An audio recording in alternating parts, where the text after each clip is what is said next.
So everyone I know who's been really successful, ultra wealthy, they have a financial plan. Maybe it's a few pages scribbled down in a notebook. Maybe it's something like I had, which was an extensive document coupled with Excel spreadsheet tabs. I had like 25 tabs, they're all interconnected. And maybe you go and visit it every night, maybe you visit once a week, once a month, once a quarter, or at least once a year, but you're revisiting this financial plan. It's a living, breathing document that will begin to change and evolve as your life begins to change and evolve. And so a financial plan is one that's very, very important. It will help you get on track and unlock your financial independence. So, hey everyone, those who fail to plan, plan to fail. And that's why today, right now in this video, I'm gonna teach you how to create a financial plan, how you're gonna build your own FI or FIRE plan. FIRE being financial independence, retire early. In this video, that's what we're gonna focus on. And I'm gonna give you, I just brainstormed quickly. I took a look at my financial plan that I wrote in 2013. And it's interesting over 5 years later to see what I was able to accomplish. And back, even 5 years ago, my net worth was, 30, 40 times less than it is today. And I had accomplished way less. I actually accomplished way more than I thought I would accomplish in my financial plan, believe it or not. Guess I'm a conservative kind of guy. I guess I aimed for the mountains and then ended up in the sky. And of course, that's a great thing about planning is that as your goals change, I pivoted into real estate. I was planning to do stock investing with my portfolio, and I pivoted into real estate and used leverage to buy 5-to-1. The bank put up 80% of the value. So I ended up getting way higher returns than I expected. I didn't expect to get 40, 50, 60, even 100% rates of return in many cases. And now not all my investments did that well. I had some stock investments that didn't do as well and some that did really well. And I had some real estate projects that went really well and some that didn't. And of course, that's why we're going to talk about, get right into it, the 12 aspects. Or I just quickly looked over my really good financial plan. I used to build these for clients, for friends. Now I'm not a financial planner anymore. I have the LQP insurance designation and the mutual funds designation. I hate mutual funds, and I'm not a huge fan of insurance in almost all circumstances. I'll be the last one to sell you any of that stuff, and I can't even sell it anyway. So, but we'll talk about it because there is a piece that is valuable in your financial plan. You should at least address it and come up with a conversation in your household around whether you should have these 10 things covered. So, okay, so what is the first one? I wrote them down. I'm going to reference this page here once in a while. Investor profile is the place I like to start. So you should draft an investor profile that starts with a profile statement. So a statement about the type of investor that you are, followed by an IRP, which is an investor risk profile. And now that profile will look at different, you can basically, there's a chart, you can go Google it if you want. I might even be able to link to it in the bottom of this video where you can see the kind of investor you are. So it describes like a moderate investor, an advanced investor. There's different aspects. So you might be very conservative or you might be more aggressive, right? And so it just depends on the type of person you are. And it's really important that you just sit down and you determine your IPS, your investor profile statement, before you determine what you're going to invest in. Because a lot of people have no risk tolerance. They say they're okay with investing in equities that are, small cap or very risky in nature. And yet when they do the investor profile questionnaire that helps them determine their IPS, their investor profile statement, it comes out saying they can't sleep at night if they lose 50%. If there's volatility or fluctuation in the market of more than 50%, that's going to kill them, right? They're going to be up all night sweating in their bed. There are other people like myself. I've had stocks drop, and I've lost tens of thousands of dollars in a day like that, and it doesn't seem to faze me. I'm at a point where I can take those kinds of risks just because of my investor profile statement. And it's interesting, some people think it's a static thing, but over time, as I've built more wealth and become more comfortable in myself and my ability, my investor profile statement has changed. And so I took one back in 2010 and I compared it with the one I took today, and I'm an entirely different investor today than I was before. And that's partly because I have almost a 3-year-old daughter and I'm married now, and back then I wasn't. But there's also many different other factors that come into it, right? I've unlocked financial independence, and losing that now, it would be very painful to lose that financial freedom that I have. And so I'm a bit more conservative in certain aspects of my portfolio. And so my asset allocation and the things that I invest in, asset allocation is how you allocate your investments. So do you put things in equities, and what type of equities? In international funds, in Canadian, in American funds? Do you focus on large blue chip,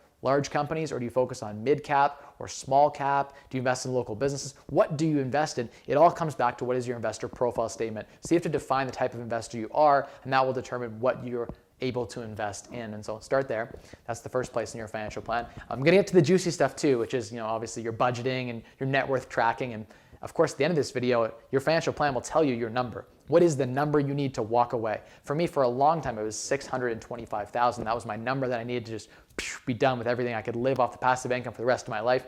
That number evolved and ended up becoming closer to $1 million. Today, my freedom number, which is the number that's like fat fire, not lean fire, being super extravagant lifestyle, if I would ever double or triple my current spending, that's the number that I have kind of moved towards and just started to actually hit right now. So it's been really interesting as I move towards unlocking that fat fire, which is basically just upping my lifestyle a bit more. And most of what motivates me isn't financial anymore, though I still enjoy making money. It's like a scoreboard. I really do enjoy working with people and helping them unlock wealth and capital. So that's been a big thing for me driving my financial plan. But way back, I'm looking at my financial plan right now. It's actually in my screen right over here in front of me.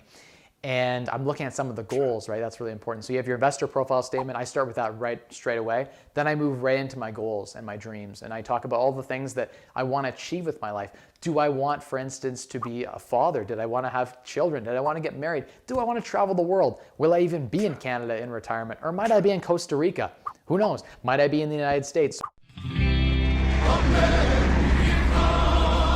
So at that time, I had set out a plan for myself, and I drew actually a lifeline as well, which is really cool. So for instance, I assumed I'd have a job loss, and I assumed that maybe I would move countries and there would be a currency explosion, and then there would be currency risks. And so it's just basically thinking of the unexpected and planning. First place is what you want out of your life, and the second part after your goals and dreams are the unexpected, or the risks to your financial plan, the life risks, the life events that are going to happen. You're going to have children when you don't plan on it. You might anyway. You might get married. You might get divorced. Plan for that.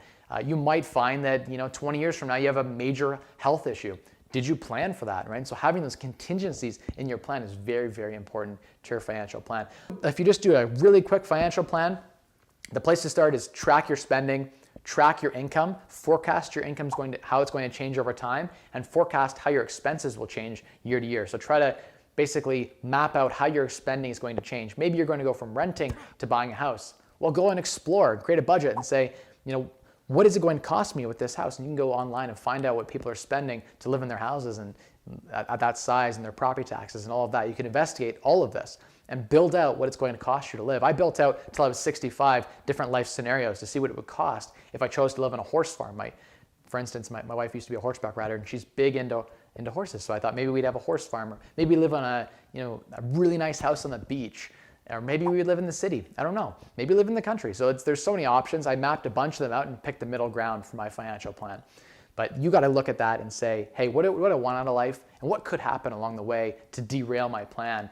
And that's where kind of the insurance conversation comes around, is when things get off the tracks, when you got a plan, you want to make it to $1 million, and you're on your way to $1 million, and something happens, or you lose your job, or you get divorced. You want to have, or maybe you die.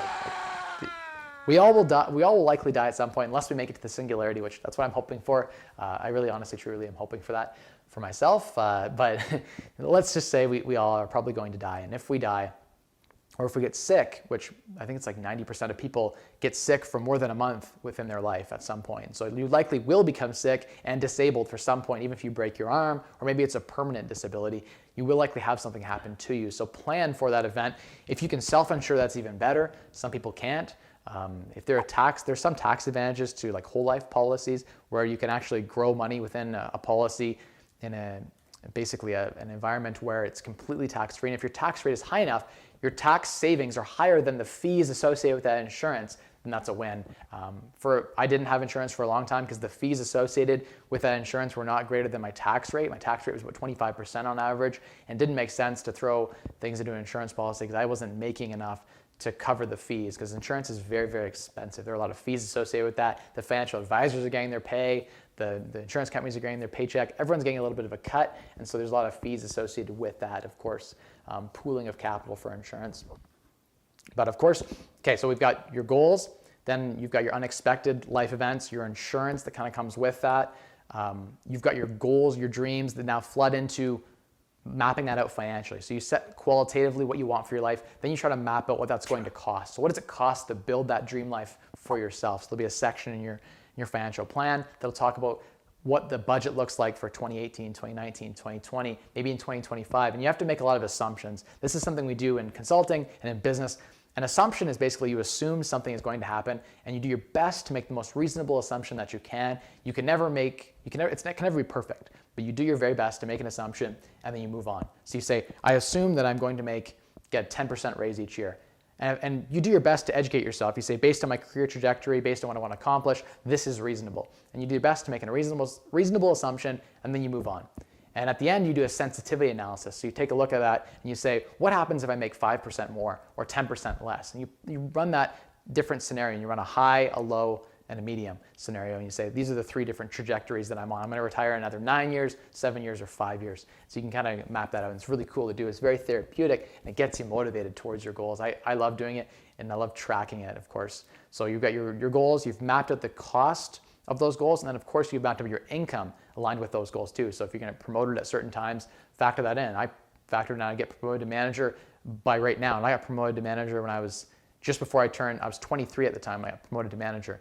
So that was like, I achieved way more than I thought I would, but I was only making 55, 60 grand a year, I think, at the end. I was making 50, 55, then 60 grand a year. And so in my plan, I actually almost followed my plan exactly for what I expected my income to be over that 4-year period. I was actually almost bang on. What I didn't expect is that I would get into real estate as heavily as I did on the side and build a 17 property portfolio while I was working full time. And so reinvesting all of that, not spending any of the rental income, which I know a lot of people buy a fancy car and started spending some of that rental income. I didn't. I just saved everything. And so that's part of it as well, right? Is deciding that, you're just going to follow your plan to a T, and maybe you decide there's a way you can make your plan more and improve it. And so you go back, and I would go back into my Excel spreadsheets and I would update things, and I use real estate, and I'm like, wow, instead of 31 retiring, I can retire at like 27. And then if I just got one more rental property and I worked a little bit harder and got a bonus of 5,000 and I invested that really well, that would speed up my time to retirement by 4 months. So I'd be tweaking my plan all the time, and that's what I encourage you to do with your FIRE plan, with your financial plan. Revisit it often and meet with, it's a good, the exercise alone, like just me and my wife sitting down to do a financial plan, it's very therapeutic. You sit down, you write your goals separately, then you come together and you share your goals. And I do this every single New Year's. And we make goals together as a family. We build our financial plan together, and it keeps us on the same track. And then when things happen, right? Like my wife lost her job, believe it or not, a couple of years ago. She lost a really good job she had at the bank, and she was unemployed for a 6-month period. That would derail a lot of people's financial plan. I still unlocked financial independence as the youngest, I think, in Canada to have ever done that, and despite my wife being unemployed for 6 months on unemployment. Now, what did I do? I had a contingency in place because we were so frugal. We had a good house hacking situation. We didn't really need her income, and during that time, she was able to do some side work, and I actually had some rental properties, so she's able to work on that a little bit on the side. So we were able to find a way where our plan kind of already factored in someone was going to lose their job. There was going to be a recession.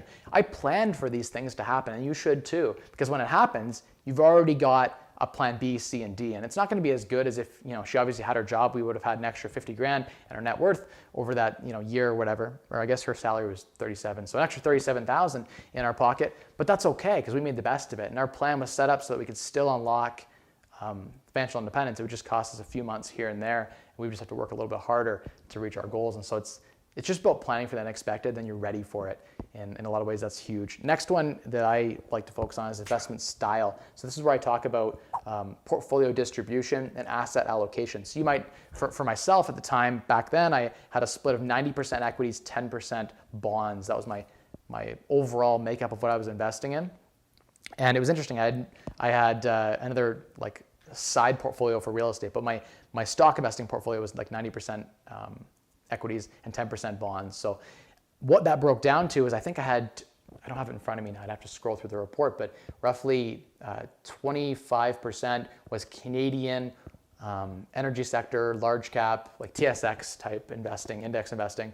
Another 10% was interest income. So there's people investing in companies that did lending for machinery and lending to different businesses that provided about an 8% dividend. So that was a super strong dividend play. I had some small cap stuff, so smaller companies. I had some mid cap stuff, and then some large cap US equities, of course. And then I had an international fund, which was Brazil, Russia, India, China, like a BRIC type of international fund, hedged with some currency hedging in there in case the currency markets between different countries exploded. So there's a bit of hedging going on with those funds.